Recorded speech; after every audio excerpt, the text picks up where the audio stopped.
93 FM. 93 Equinox Radio.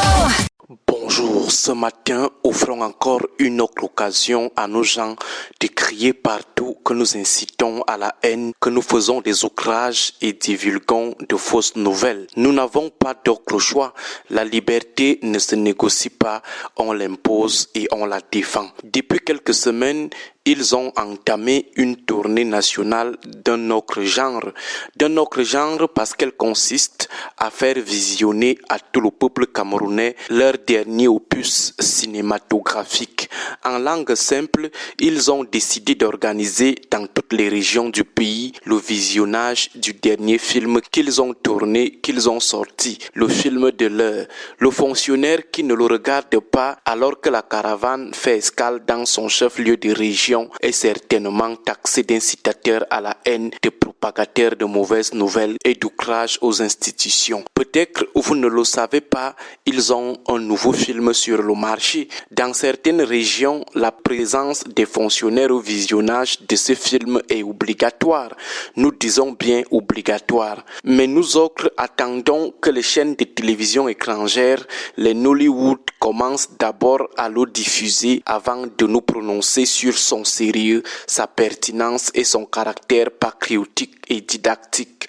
Comme nous l'avions annoncé en mars dernier, 2025 nous montrera de toutes les couleurs.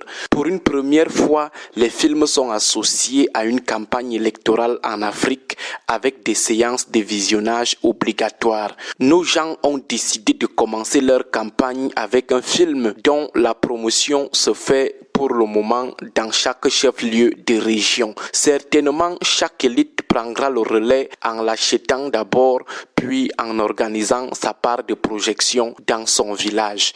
Il faut quadriller tout le territoire national avec ce film. Est-ce une tournée politique nationale virtuelle de l'acteur principal de ce film?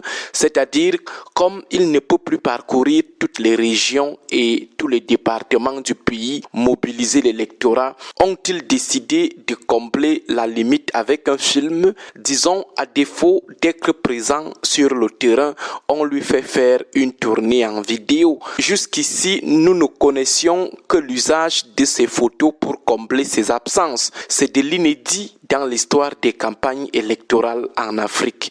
Une vidéo qui remplace un candidat sur le terrain. Nous allons tout voir en 2025. Et ce film n'est pas l'œuvre du parti. Sa campagne de projection n'est pas une initiative du parti. Cet opus cinématographique est plutôt l'œuvre de l'État, donc financé par les caisses de Monsieur Tout-le-Monde. C'est le cabinet civil qui a certainement d'autres urgences à gérer, qui a produit ce film et organise aujourd'hui sa campagne pour le compte d'un parti politique. Une fois de plus, les institutions de l'État et l'argent de nous tous sont utilisés pour servir des intérêts d'un seul parti sur les près de 300 que compte le Cameroun.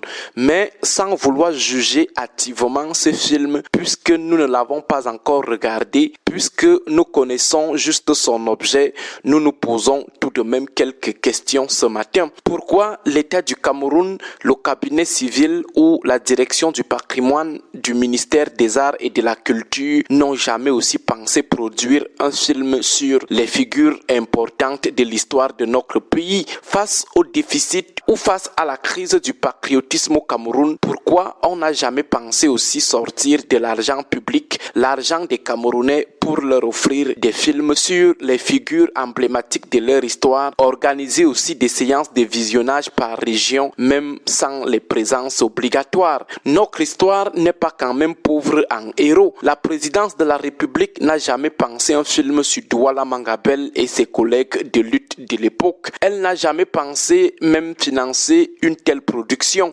Pourtant, ces figures font l'unanimité quant à leur impact dans la structuration d'une conscience nationale et patriotique. Ce sont des figures inspirantes qui méritent plus, des figures qui ne sont pas du tout clivantes comme leurs figures, puisqu'ils nous diront que ce film n'a rien à voir avec la campagne de leur candidat qui ne peut plus rencontrer facilement les populations des 58 départements du pays. Alors la question fondamentale est la suivante. Avec toutes les figures importantes que l'histoire du Cameroun connaît et reconnaît, ce n'est que leur candidat qu'ils ont vu pour tourner un film sur le patriotisme. On connaît quand même des martyrs de la libération de ce pays.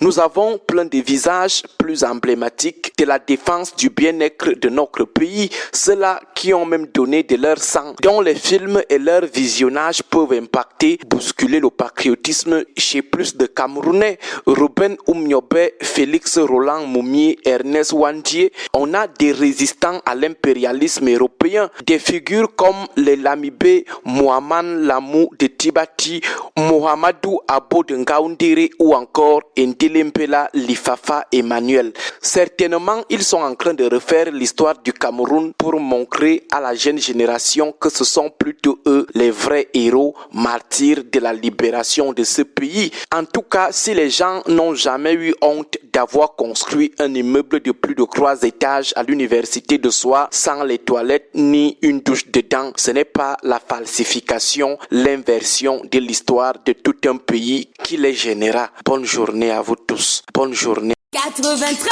FM.